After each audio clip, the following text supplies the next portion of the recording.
Most people don't have hobbies, they have distractions. Scrolling, binge watching, overthinking, and calling it rest. But there are 5 high value hobbies that compound your income, your body, your mind, all of it. Because your free time is either building your future or keeping you stuck. I know because I do all 5 while working a full-time job building this channel, and they have completely changed how I think, earn, create, move and feel. So in the next 7 minutes, I'll show you the 5 high value hobbies and stay for the last one. It's the one ambitious people always ignore until they burn out. Hobby 1. Money. What if the reason that you feel stuck in your 20s isn't your job?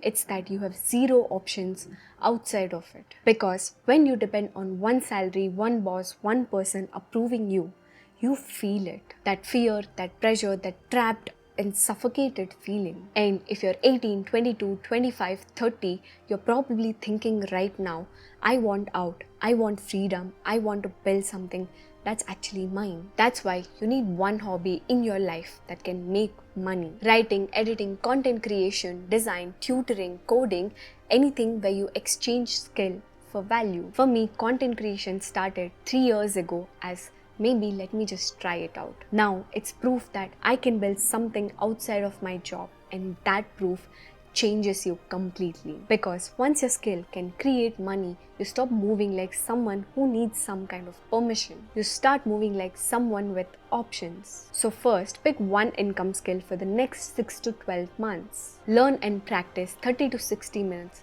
daily. Don't just monetize first, build solid proof and portfolio in the beginning, and target 10 to 15,000 a month within 6 to 12 months after building your solid portfolio. This is a very important hobby because without income growth, everything in life feels very limited. And now, here's the problem though. Options are useless if your mind is still running on the old beliefs.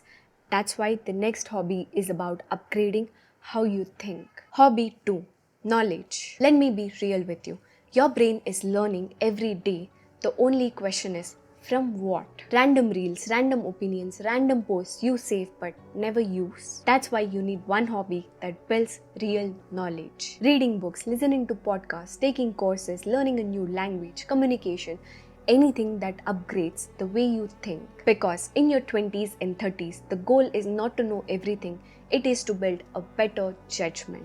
For me, videos, books, podcasts change the way I function, make decisions, and honestly, the way I stop repeating the same mistakes. And here's how you can start. Pick something that you actually want to improve in. Read 10 pages or listen to a podcast. Complete one course every quarter. Learn a new language or watch videos on topics that interest you, like this one. And most importantly, start applying it in real life, because better input creates better life. And here's where it all goes wrong. If you only keep consuming, everyone else gets louder and you get quieter. And this is where next hobby comes in. Hobby 3.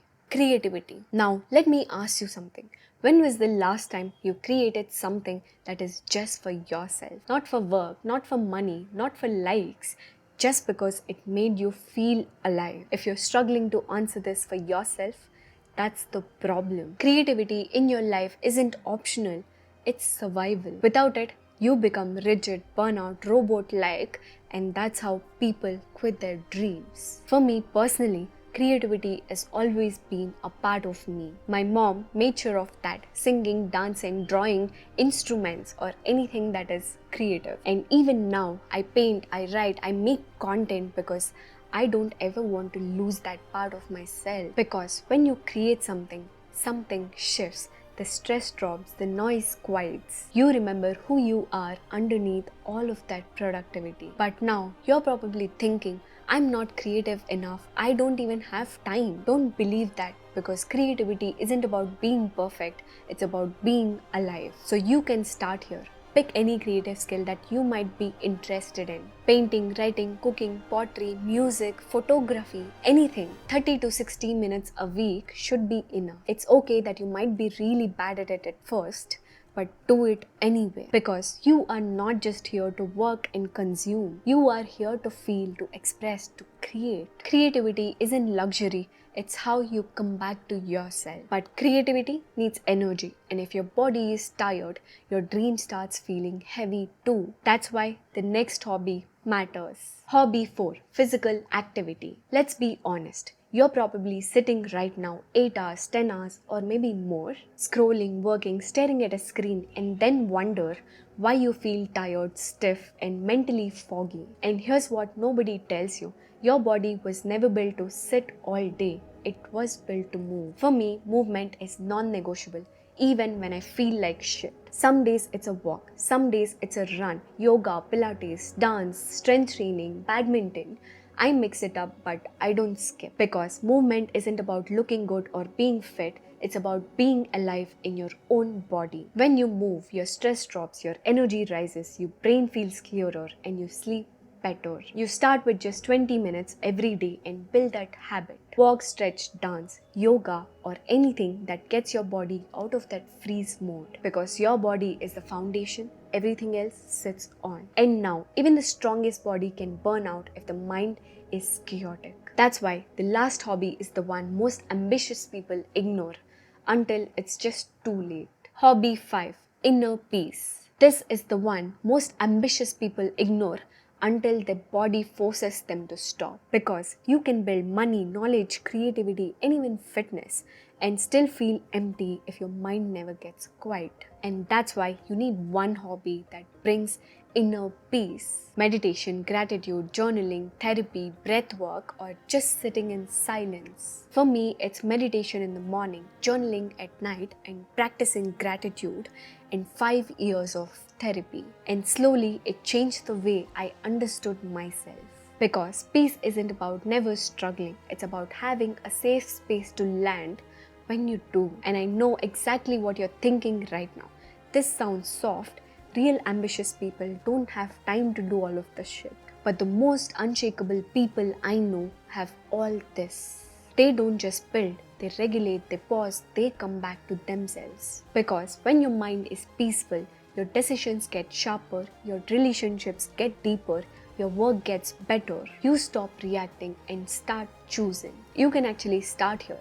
10 to 15 minutes of meditation, write down 3 things that you're grateful for, do breath work, journal your day, and if you ever feel heavy in life, do take professional help. That's it. Because peace is not opposite of ambition. Peace is what stops ambition from destroying you. So these are the 5 high value hobbies. Money gives you options, knowledge gives you clarity, creativity gives you your voice back, movement gives you energy, and peace gives you yourself back. I've been doing YouTube for about 3 years consistently with a full-time job and with all of these hobbies in my life. And the only times I've burnt out, the only times when I stopped doing these hobbies. So don't start all 5 at once. Pick the one your life needs the most right now and comment hobby below, because that's your commitment saying to yourself, I'm done consuming, I'm ready to build. Because your hobbies aren't just how you spend your time, they are how you build, who you become. And who you become is entirely up to you. And if you want to know how to be consistent with these hobbies, watch this video next.